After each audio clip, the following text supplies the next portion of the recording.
What's up, guys? Two major trades today. One just happened about 30 minutes ago. But the big one is Nolan Arenado is finally out of St. Louis and going to the desert Arizona Diamondbacks for a minor league right-handed pitcher. Definitely a salary dump. Cardinals are paying 31 of the remaining $42 million on Arenado's contract. I think, as weird as it is to say, I think it's a really low-risk, high-reward type of move for Arizona. Is Nolan Arenado the same player he has been? No. But I think he's going to be very reinvigorated in a place that is trying to win and has been very good and sneaky and pesky in that World Series appearance a couple of years ago, and keeping Ketel Marte. They were in big time on Bregman, so I think they are really trying.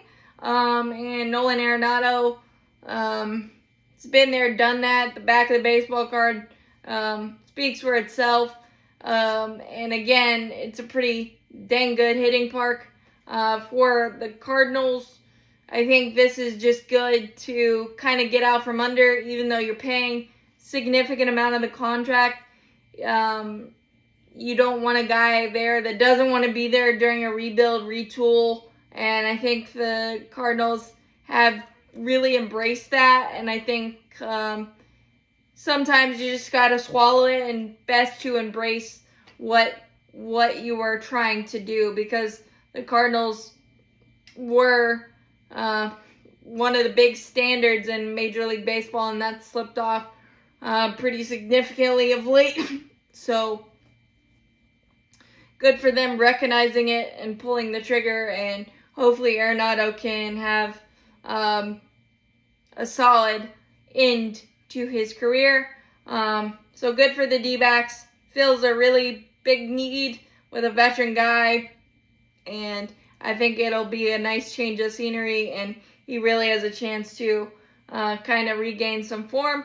And then the other big trade, Yankees acquiring left-handed pitcher Ryan Weathers from the Marlins for 4 prospects, 3 in the top 30, which I think is very good and very significant for the Miami Marlins. 2 outfielders and 2 infielders. Ryan Weathers, 97 from the left side, but he only has a 12-23 career record with a 4.93 ERA. So I think the price is a little steep for the Yankees, but I know they had to make a move. I think this is really solid. He's only 26, has 2 more years of arbitration. So, and Matt Blake has done some really nice things with the Yankee pitching staff. So I'm not saying it's a bad move. I just think it's pretty hefty price tag, and the ballpark being what the ballpark is, hopefully that works out. But that's a pretty nasty 1-2 with Max Fried and Weathers from the left side, because you can't deny 97. It's just very.